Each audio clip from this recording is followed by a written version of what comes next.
स्वागत है आप सभी बच्चों का हमारे इस लेक्चर में। हम लोग द्विघात समीकरण के पार्ट 2 को देखेंगे। क्लास 10th का यह वीडियो बन रहा है। पिछले वीडियो में हम लोग देख चुके थे पार्ट 1 में बिहार बोर्ड को हमने आधार माना है। बिहार बोर्ड की जो पुस्तक है, बिहार बोर्ड ने जो पुस्तक जारी की है NCERT की, हम उसको आधार मानकर चल रहे हैं। प्रश्नावली 4.1 हम लोग कर चुके थे, उसका एक पार्ट किए थे। दूसरा पार्ट जहाँ से वर्ड प्रॉब्लम शुरू होता है वो हम लोग छोड़ गए थे और बोले थे कि पार्ट 2 में करेंगे। आज हम लोग प्रश्नावली 4.1 का कुछ हिस्सा और प्रश्नावली 4.2 का कुछ हिस्सा करेंगे।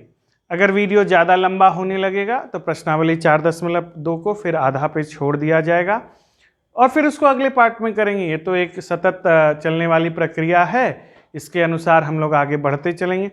आइए दोस्तों, हम लोग प्रश्नावली 4.1 में जो सवाल हैं बिहार बोर्ड द्वारा, देखिए NCERT के प्रेस्क्राइब्ड बुक्स जो NCERT ओरिजिनल बुक हैं उसके में कुछ अलग क्वेश्चंस हैं, यहाँ कुछ अलग क्वेश्चन हैं, इसलिए ध्यान से देखिए और समझिए। हो सकता है एक आध क्वेश्चन आपको थोड़ा कम या अधिक लगे। देखते हैं हम लोग इसको, जहाँ यह क्वेश्चन कहता है एक आयताकार भूखंड का क्षेत्रफल 528 मीटर स्क्वायर है। यानी यह आयताकार एक भूखंड है, यह आयताकार एक जमीन है। इस जमीन का क्षेत्रफल कितना है? 528 मीटर स्क्वायर। आप सब क्लास 10th के स्टूडेंट हैं, आप जानते हैं कि किसी भी आयताकार भूखंड हो या कोई भी आयत के आकार की ज्यामितीय आकृति हो, उसका क्षेत्रफल लंबाई गुना चौड़ाई करके निकालते हैं। तो जरूर ही इस 528 तक पहुंचने के लिए लंबाई गुना चौड़ाई का प्रयोग किया गया होगा। इसकी कुछ लंबाई होगी, कुछ चौड़ाई होगी। आइए देखते हैं लंबाई और चौड़ाई क्या है। तो बोलता है क्षेत्र की लंबाई मीटरों में। ऑब्वियसली बात है कि आप जब मीटर स्क्वायर की बात कर रहे हैं तो लंबाई भी मीटर होगी, चौड़ाई भी मीटर में होगी। इसकी लंबाई चौड़ाई के दुगुने से एक अधिक है। इसकी लंबाई चौड़ाई के 2 गुने से एक अधिक है। इसकी लंबाई, देखिए फिर भाषा से समीकरण बनाने जा रहे हैं हम लोग। इसकी लंबाई चौड़ाई के 2 गुने से एक अधिक है। यही बोल रहा है, एक अधिक होने का मतलब +1। चौड़ाई के 2 गुने से एक अधिक, यही बात यहाँ बोली गई। यानी यदि लंबाई मान लीजिए, यदि चौड़ाई मान लीजिए x है तो आपकी जो लंबाई है वह होगी x गुना 2 + 1 यानी 2x + 1 लंबाई होगी। कब? जब चौड़ाई मेरी x है। इसी प्रकार यदि चौड़ाई मेरी 20 मीटर है तो इसकी लंबाई 20 का 2 गुना से एक अधिक यानी 41 मीटर होगा। यही बात यहाँ कहता है, इसकी लंबाई चौड़ाई के 2 गुने से एक अधिक है। सेम क्वेश्चन आपको जितने भी बिहार बोर्ड के स्टूडेंट हैं उनको क्लास 8 में देखने के लिए मिलता है और वहाँ भी हम सिखा रहे होते हैं बच्चों को इसी प्रकार बनाने के लिए अपने ऑफलाइन क्लास में। ऑनलाइन में थोड़ा कम हो गया है लेकिन फिर भी प्रयास रहेगा। आइए देखिए और समझिए कि क्यों हम क्लास 8 को बार बार बोलते हैं ढंग से पढ़ने के लिए। क्लास 10th में आपको बहुत सारी मदद होगी। यहाँ आप सिंपली मानेंगे, चूंकि लंबाई और चौड़ाई में संबंध है और लंबाई जो है वह चौड़ाई के 2 गुने से अधिक है, तो चौड़ाई जानेंगे तब ना लंबाई जान सकेंगे, क्योंकि लंबाई किस पर निर्भर कर रही है? चौड़ाई पर निर्भर कर रही है। चौड़ाई के 2 गुने से एक अधिक। तो माना कि आयताकार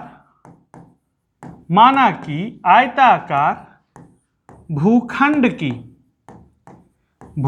की चौड़ाई बराबर x मीटर। चूंकि यहां मीटरों में दे दिया है, मान लिए मीटर में, इसलिए लंबाई चौड़ाई x है, इसलिए लंबाई बराबर 2x + 1 होगा। लंबाई बराबर 2x + 1 होगा। अब चूंकि प्रश्न से आप बोले हैं सर कि इस भूखंड का क्षेत्रफल कितना है, इस भूखंड का क्षेत्रफल 528 मीटर स्क्वायर है। इसका मतलब है कि आप लंबाई गुना चौड़ाई करके पहुंचे हैं 528 मीटर स्क्वायर तक। यह स्टेप आप चाहिए तो नहीं भी लिख सकते हैं, क्लास 10th के स्टूडेंट को लिखना नहीं चाहिए, इसे हम मिटाने वाले हैं। आप चाहिए तो इसका स्क्रीनशॉट ले लीजिए आपके अपने समझने के लिए। आप इसे डायरेक्ट भी लिख सकते हैं, this implies that 2x + 1 Guna x बराबर 528, यानी कि 2x² + x बराबर 528 और 2x² + x - 528 बराबर 0। यही तो द्विघात समीकरण है। और इस पूरे प्रश्नावली में 4.1 में आपको बार बार बोला गया है कि आपको बनाना है सिर्फ और सिर्फ समीकरण को हल नहीं करना है, इसलिए हम भी यहाँ हल नहीं करेंगे। यदि आपको हल करना है, आप आगे वीडियो में देखिएगा कि हल कैसे किया जाता है, आप यहाँ आकर फिर दोबारा उसे हल कर सकते हैं। हालांकि जानिए, जो बच्चे हमारे बहुत अच्छे हैं, उन्होंने इसका गुणनखंड करके इसके बारे में जानने का प्रयास किया है। घर पर आप जब भी वीडियो देख रहे हैं तो आप भी कर रहे होइएगा, आप इसका गुणनखंड निकालकर लंबाई और चौड़ाई ज्ञात कर सकते हैं। लेकिन चूंकि जैसा बुक में बताया गया है कि सिर्फ समीकरण बनाइए, तो हमने आपको सिर्फ समीकरण बनाने अभी सिखाया है। इसका स्क्रीनशॉट ले लीजिए, फिर हम लोग आगे चलते हैं। प्रश्नावली 4.1 का 2 का दूसरा नंबर देखते हैं। आइए देखते हैं प्रश्नावली 4.1 2 का दूसरा नंबर। और यह क्वेश्चन कहता है कि दो क्रमागत शब्द को यदि मुझे याद नहीं है कि पिछले वीडियो में मैंने बताया है कि नहीं बताया है, लेकिन थोड़ा सा जान लेते हैं हम लोग क्रमागत के बारे में। क्रमागत का मतलब होता है एक के बाद दूसरा, यानी 1 के बाद 2 आएगा, 2 के बाद 3 आएगा, 3 के बाद 4 आएगा, 4 के बाद 5 आएगा, तो 4 और 5 क्रमागत 2 कहलाएंगे। 2 क्रमागत, 1 2 3 अगर लेंगे तो 3 क्रमागत कहलाएंगे।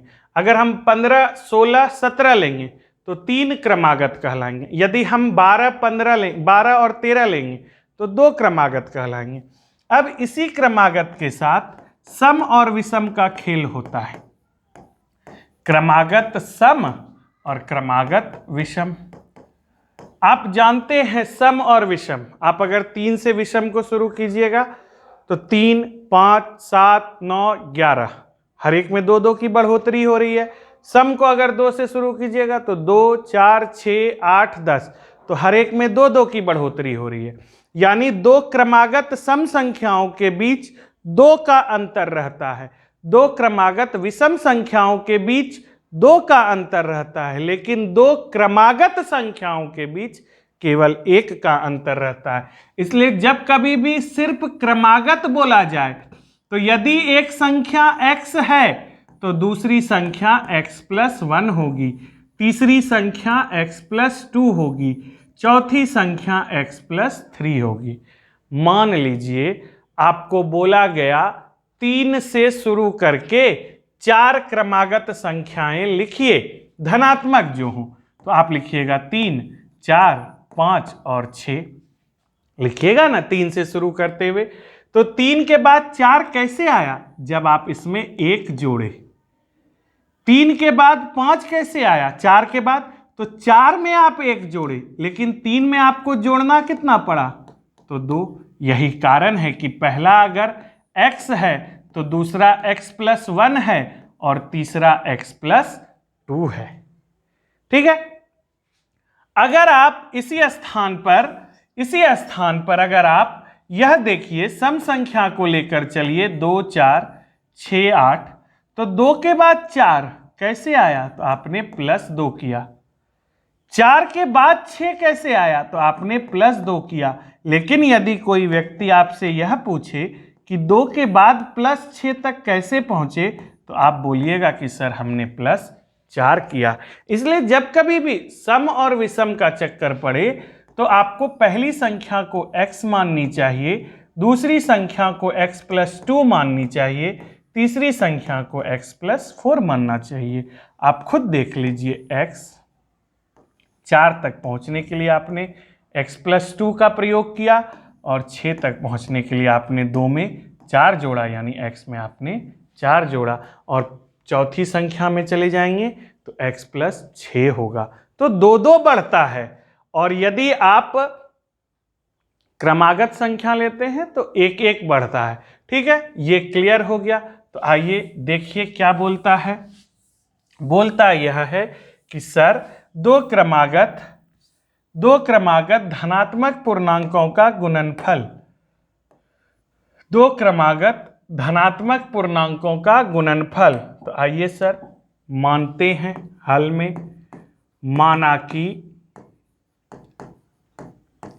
माना कि पहला पूर्णांक बराबर x और दूसरा पूर्णांक बराबर x+1। आप चाहिए तो पिछले सवाल को आप गुणनखंड विधि से हल कर सकते हैं, या फिर जब हम हल करेंगे तो आप उसको उतार लीजिएगा। अभी आप इसको समझते हुए चलिए। तो देखिए, पहला पूर्णांक x है, दूसरा पूर्णांक x+1 है। हमको सिंपल बोला है दो क्रमागत धनात्मक पूर्णांक, दोनों मिल गया, का गुणनफल कितना है, 306 है। 306 है तो प्रश्न से क्या बोलता है, प्रश्न से बोलता है कि सर आप इसको इससे गुना कर दीजिए, x को x+1 से गुना कर दीजिए तो आपको कितना मिलेगा, आपको मिलेगा 306। तो x² प्लस x बराबर 306। तो x² प्लस x माइनस 306 बराबर 0 हुआ कि नहीं हुआ। x² प्लस x माइनस 306 बराबर 0। और यह द्विघात समीकरण के रूप में आया कि नहीं आया, आया। जब यह द्विघात समीकरण के रूप में आ गया तो अब आप इसे हल कर सकते हैं। अब आप इसे बहुत आराम से हल कर सकते हैं। कैसे हल कीजिएगा, क्या घटनाएं होंगी, इन सब के बारे में हम लोग पीछे आकर फिर चर्चा करेंगे और देखेंगे कि क्या ऐसे दो धनात्मक पूर्णांक संभव हैं जिनका गुणनफल 306 होता है। हमारी उम्मीद से आपको समीकरण बनाने में किसी भी प्रकार का कोई कष्ट नहीं हुआ होगा। आइए देखते हैं अगला सवाल क्या बोलता है। रोहन की मां उससे 26 वर्ष बड़ी है। रोहन की जो मां है उससे 26 वर्ष बड़ी है। उनकी आयु का गुणनफल अब से 3 वर्ष पश्चात 360 हो जाएगा। हमें रोहन की वर्तमान आयु ज्ञात करनी है। आयु वाला सवाल तो बताते बताते हम थक चुके हैं, लेकिन फिर भी ये नया वीडियो, नई शुरुआत। रोहन की मां उससे 26 वर्ष बड़ी है, मतलब समझे, रोहन का आज जो भी उम्र है उसकी मां का उससे 26 साल अधिक उम्र है। ऑब्वियसली मां बड़ी होगी। अगर रोहन मान लो 3 साल का है तो उसकी मां 29 वर्ष की होगी। रोहन अगर 10 वर्ष का है तो उनकी मां 36 वर्ष की होगी। आज आज आज आज आज कितने वर्ष, 26 वर्ष बड़ी है। अगर आज 10 वर्ष का रोहन है तो मां 36 वर्ष की है। तो आज से 3 वर्ष बाद देखो, रोहन 13 साल का हो गया। मां क्या 36 की ही रहेगी कि मां में भी 3 प्लस होगा? तो 36 में 3 प्लस होगा, 39 तक पहुंचेंगी मां हमारी। तो आइए देखिए यहां पर क्या गणित है। ये रोहन है, ये रोहन की मां है, रोहन की मां है। रोहन की उम्र आज 10 वर्ष। जैसा कि प्रश्न हमको बोलता है कि माँ उससे 26 वर्ष बड़ी है, तो 10 से 26 वर्ष बड़ी है प्लस 26, यानी कि 36 तक की है माँ। माँ इससे 26 वर्ष बड़ी है। ये आज की उम्र है, वर्तमान, प्रेजेंट। अब 3 वर्ष बाद अगर हम प्लस 3 वर्ष जाएं, क्या रोहन 10 वर्ष का ही रहेगा? नहीं ना बेटा, रोहन 13 वर्ष का होगा ना, 13 वर्ष का होगा। तो क्या माँ भी क्या 36 वर्ष की ही रहेगी? माँ तो 39 वर्ष की होगी, क्योंकि 3 साल के बाद माँ की भी उम्र बढ़ेगी। तो आप देखिए दोनों का अंतर आज भी 26 ही है। रोहन की माँ रोहन से 26 वर्ष ही बड़ी है, लेकिन क्या बोलता है, उनका गुणनफल क्या हो जाता है? 360, यानी 13 और 39 को गुना कर दिए तो आपको 360 मिला। क्या 13 और 39 को गुना करेंगे तो 360 मिलेगा? नहीं ना, कुछ ऐसा उम्र होगा, तो हम नहीं जानते हैं। यही उम्र को जानना है, तो आप खुद देखिए और समझिए। अगर रोहन x वर्ष का, तो रोहन की मां कितने वर्ष की? रोहन की मां कितनी? x से 26 अधिक 10 था तो आप 36 कर लिए, x है तो x प्लस 26 होगा कि नहीं होगा? होगा। 3 साल के बाद x प्लस 3 होगा रोहन का उम्र। आज x है, 10 था, 3 साल के बाद 13 पे पहुंचे थे। 13 पे कैसे? कुदक के पहुंच गए थे। जब तक 10 में 3 नहीं जोड़े तब तक 13 पर पहुंचे कैसे? और यह 36 से 39 पर पहुंची कैसी? कुदक के नहीं ना, आपने 36 में 3 जोड़ा था। तो भाई साहब आज आपकी उम्र x प्लस 26 है, तो आप इसमें x प्लस 26 में 3 जोड़िएगा ना, जो कि x प्लस 29 पहुंचेगा। और इस दोनों का ना गुणनफल 360 है, इस दोनों का ना गुणनफल 360 है। यहीं से समीकरण का जन्म होता है। तो आइए इसको बढ़िया से लिख लें।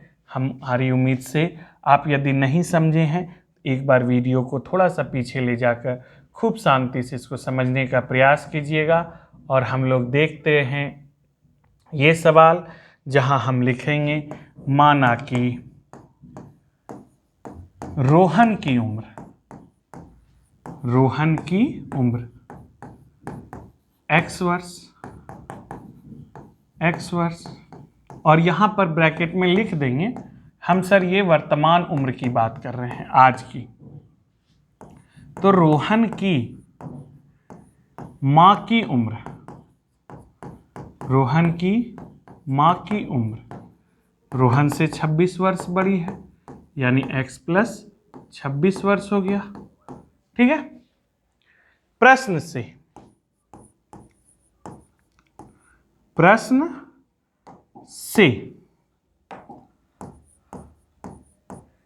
3 वर्ष पश्चात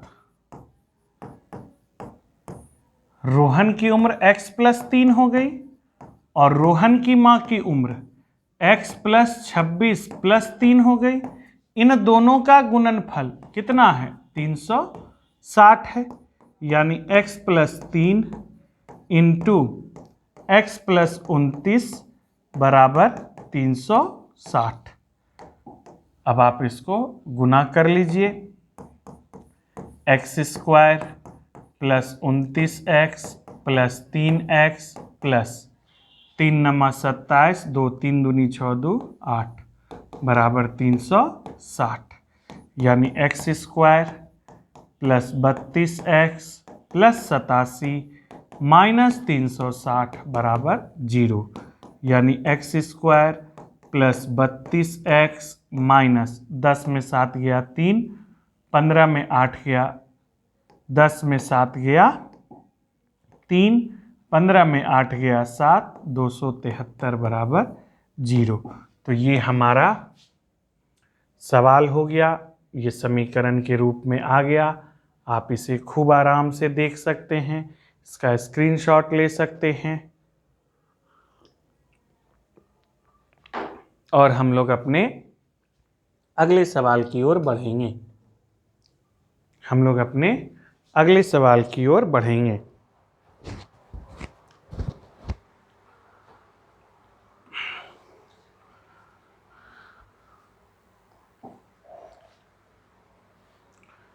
एक रेलगाड़ी 480 किलोमीटर की दूरी एक समान चाल से तय करती है।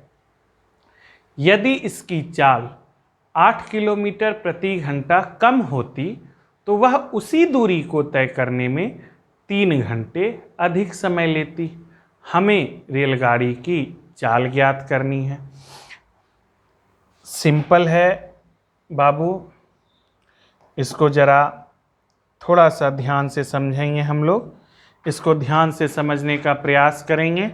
हमारी उम्मीद से आपको वीडियो अब तक क्लियर ही मिल रहा होगा और हम प्रयास में हैं कि जितना हो सके साफ सुथरा वीडियो आप तक पहुँचे।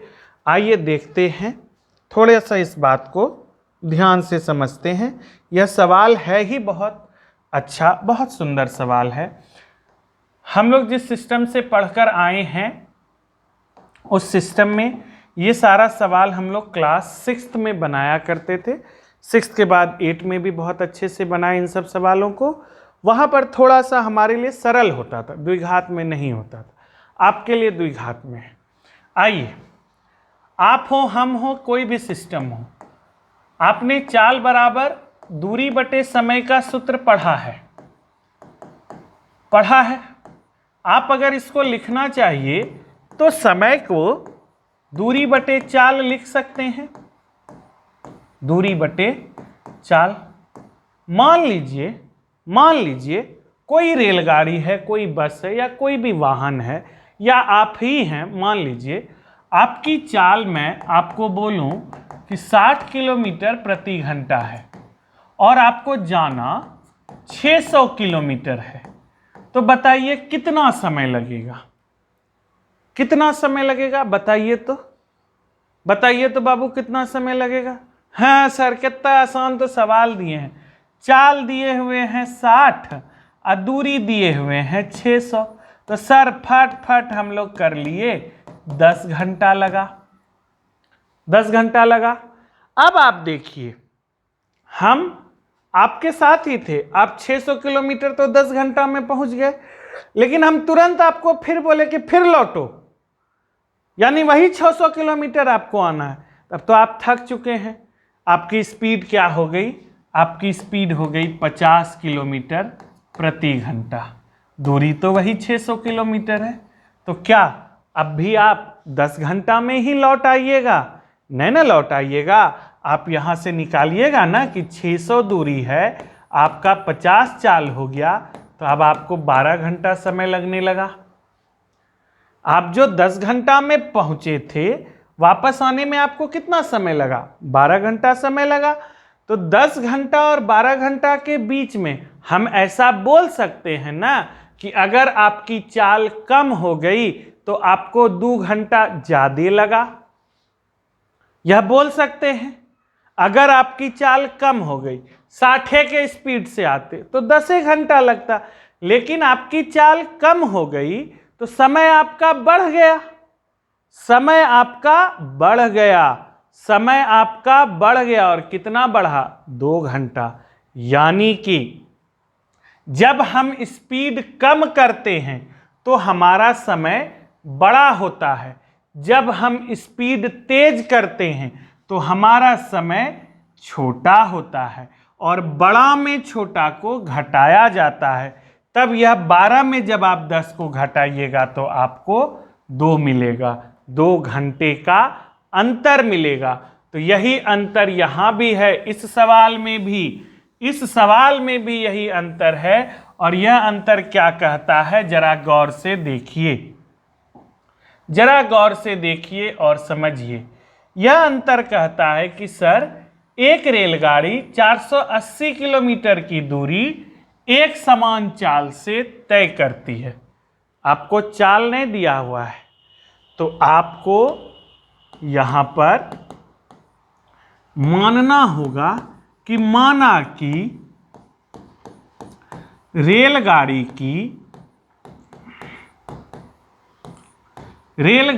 की चाल बराबर x किलोमीटर प्रति घंटा।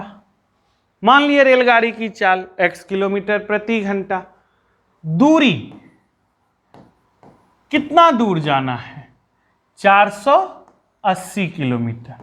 480 किलोमीटर गई जो, तो यह कुछ समय लेगी ना, अभी आपको देखे हैं समय लेगी, तो इसलिए समय बराबर लिख सकते हैं दूरी बटे चाल, यानी 480 बटे x घंटा लिख सकते हैं। समय बराबर दूरी बटे चाल यानी 480 बटे x घंटा।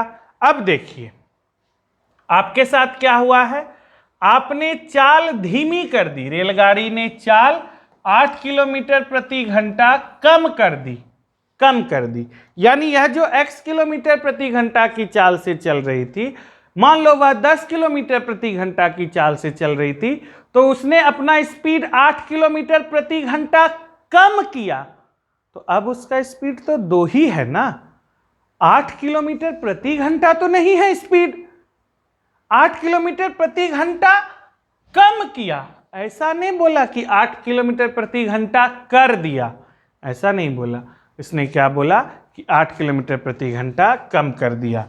पुनः चाल कम करने पर रेलगाड़ी की चाल कितनी हो गई?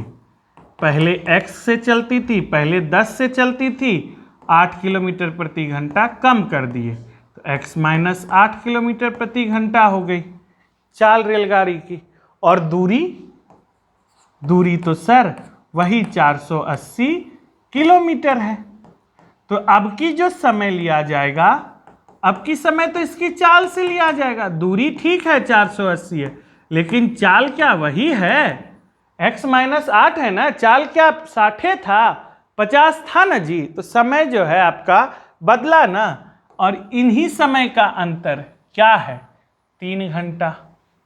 यानी यह अगर 10 बजे पहुंच रही थी तो यह 1 बजे पहुंच रही है, 3 घंटा का अंतर है। अब आप खुद बोलिए यह समय बड़ा कि यह समय बड़ा। ऑब्वियसली आप बोलिएगा कि सर जब चाल कम हो गया तो समय अधिक लगा, तो वह वाला समय बड़ा, तो इस समय में इस समय को घटाएंगे तो 3 घंटा मिलेगा ना, यही अंतर हुआ। और प्रश्न से हम यही लिखेंगे कि प्रश्न से 480 बटे x माइनस 8 माइनस 480 बटे x बराबर 3, तो ये हो गया x इंटू एक्स माइनस 8, और यहाँ हो गया 480x minus 480 into x minus 8 बराबर 3।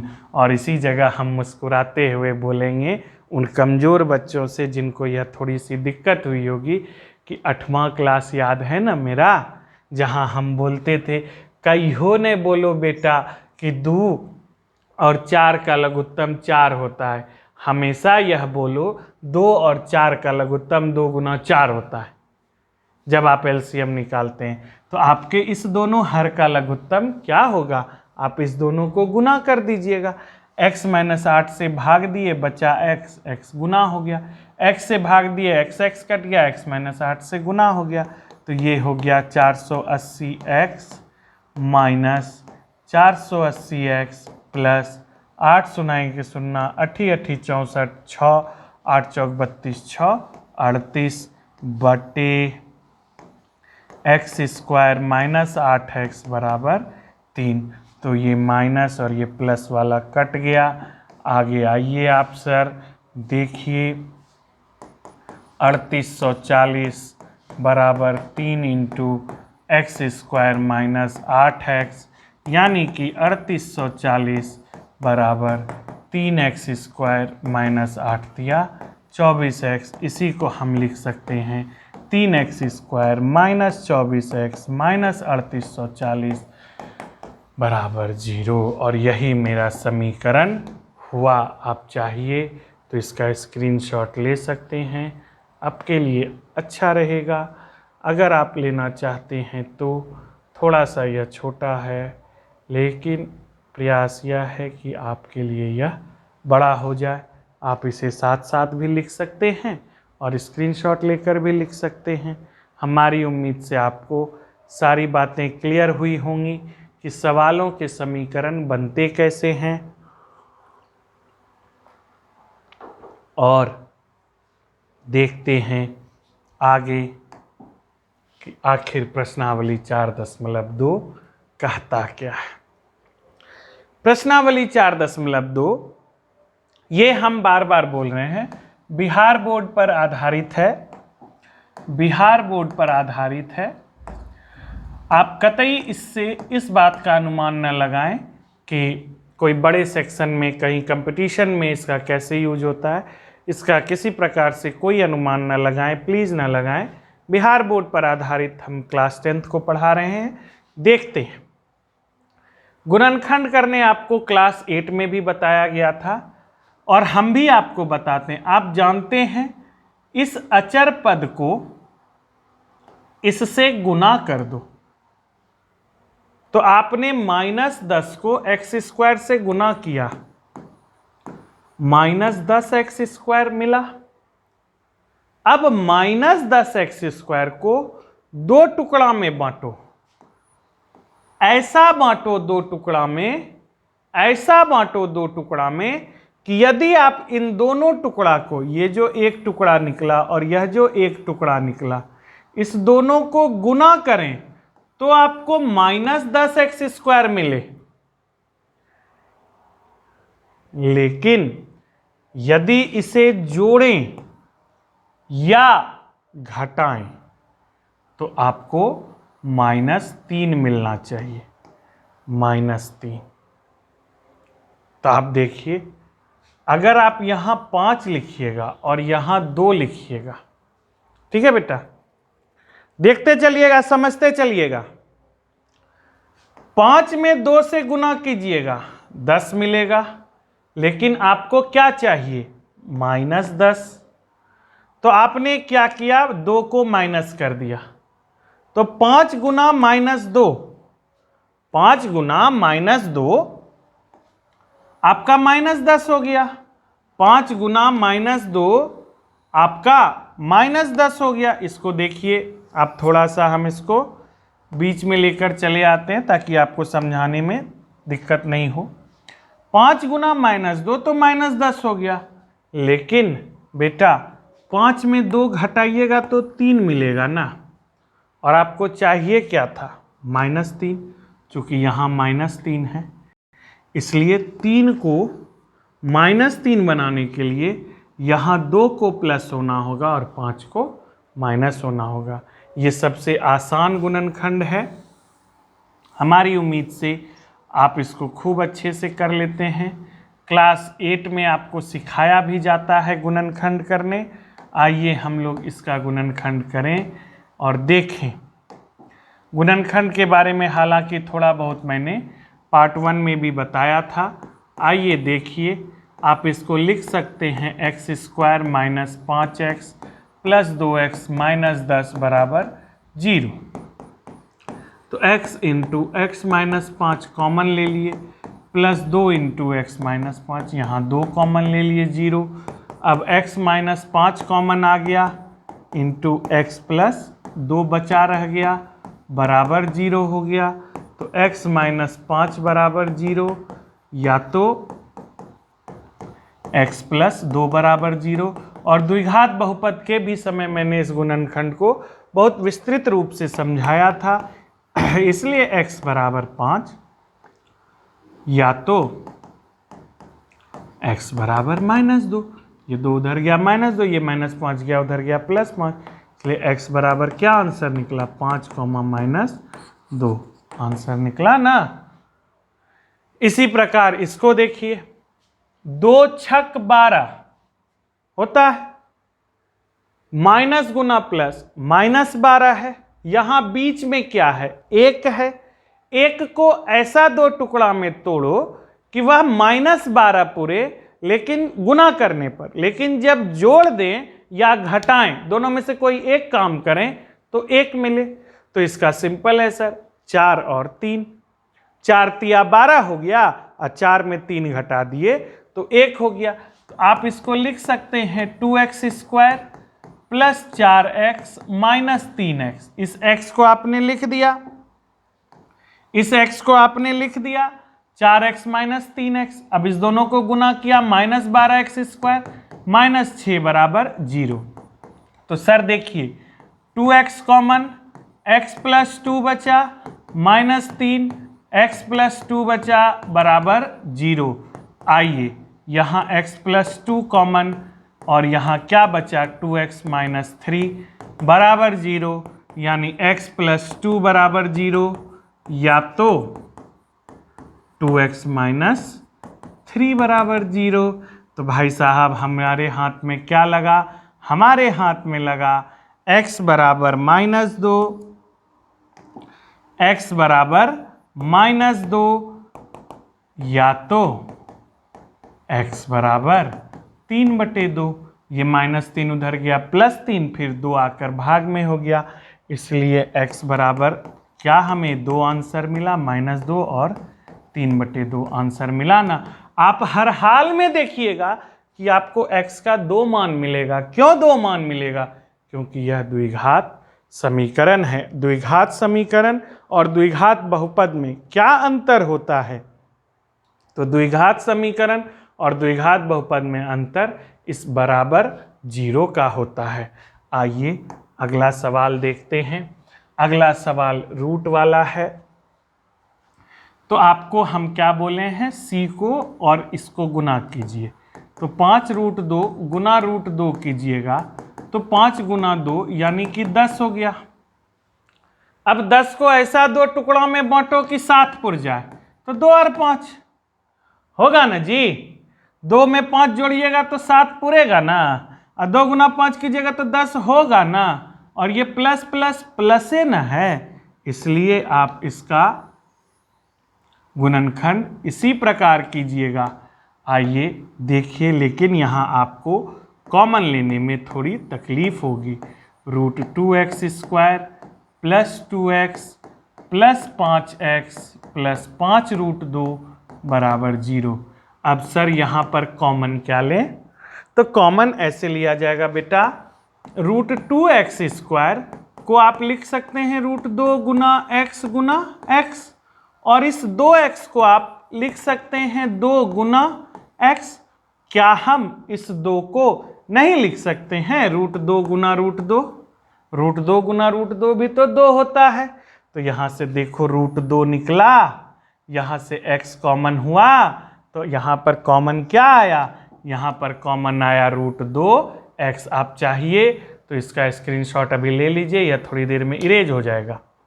हो गया √2x, x प्लस √2 बचा प्लस 5, x प्लस √2 बचा बराबर 0।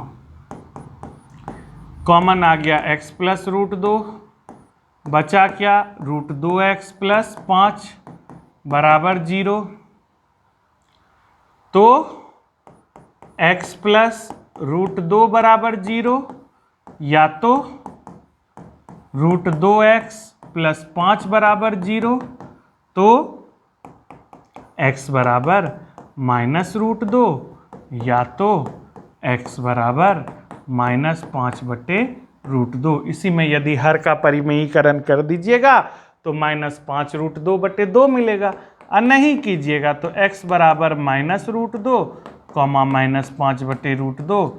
यह आंसर हो गया, कोई तकलीफ नहीं होगी। इन केस यदि आपको कहीं भी कोई दिक्कत होती है तो प्लीज़ किसी भी समय हमें कॉल करने के लिए आप फ्री हैं, आप कॉल कीजिए।